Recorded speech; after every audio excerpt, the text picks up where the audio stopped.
श्री स्वामी समर्थ. मराठी बखर. लेखक गोपाळबुवा केळकर. संपादक रामचंद्र चिंतामण ढेरे. गाणगापूरचे पुजारी दर्शनास आले. श्री स्वामी महाराज साक्षात दत्त अवतार वर्णिले आहेत. ते श्री दत्त श्रीपाद श्रीवल्लभ स्वामी व श्री नृसिंह सरस्वती असे आहेत. पुढील अवतार श्री स्वामींचा आहे. श्री स्वामी मंगळवेढ्यास प्रसिद्धीस आले नाहीत. गाणगापूर आपलं मुख्य स्थान. त्याचे नजीक वास करून प्रसिद्ध व्हावं या हेतूने श्री स्वामी अक्कलकोटास प्रसिद्ध झाले.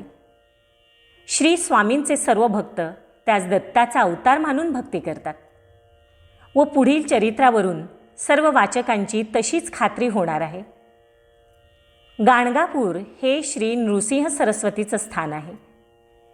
तिथं अनेक दत्त उपासक सेवा करून इच्छित प्राप्त करून घेतात. श्री स्वामी महाराज अक्कलकोटास प्रकट झाल्यापासून अनेक सेवेकऱ्यांसह अक्कलकोटास जाऊन सेवा करण्याविषयी गाणगापुरास दृष्टांत झालेले आहेत. महाराज आनंदात असताना आपण कोण म्हणून त्यास प्रश्न केल्यास दत्तनगर मूळ पुरुष वडाचे झाड म्हणून उद्गार निघत. शिवाय मूळ मूळ याप्रमाणे महाराज सतत उच्चारत असत. एके दिवशी गाणगापूरचे पुजारी श्री स्वामी महाराजांचे दर्शनास आले. दर्शन झाल्यावर पुजाऱ्यास समर्थांनी तुमच्या देवाचे नाव काय म्हणून प्रश्न केला.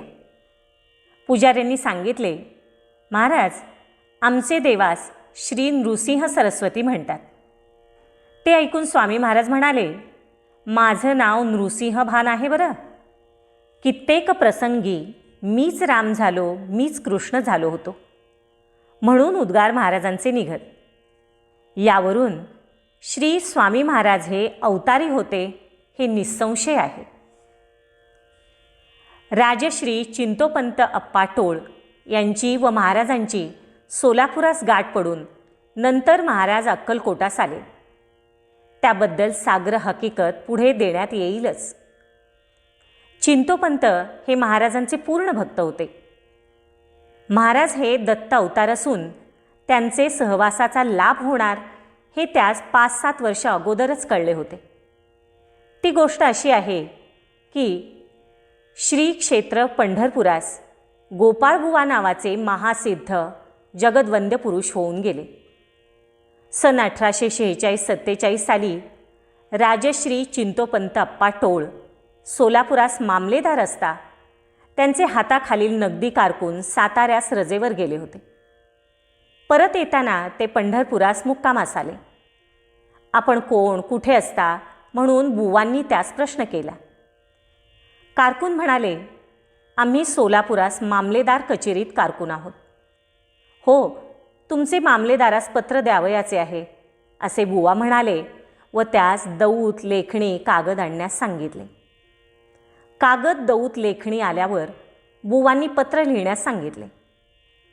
त्यातील मुख्य मुद्द्याची ही गोष्ट अशी होती की काही दिवसांनी तुला महान योगी सत्पुरुष दत्तात्रेयांची गाठ पडून दर्शन व सहवास होईल. पुढे 7-8 वर्षांनी चिंतोपंतांची व श्री समर्थांची गाठ पडून चिंतोपंत श्री समर्थांचे निस्सिम भक्त झाले. श्री स्वामी साक्षात दत्त अवतार आहेत याबद्दल त्यांची पूर्ण खात्री झाली होती. गाणगापूरचे श्री नृसिंह सरस्वतीस नवस केलेले पुष्कळ भक्तजन अक्कलकोटास श्री स्वामी सन्नीत नवस फेडत असत. श्री स्वामी समर्थ. व्हिडिओ लाईक करा, शेअर करा, सबस्क्राईब करा आणि कमेंट्सही करा.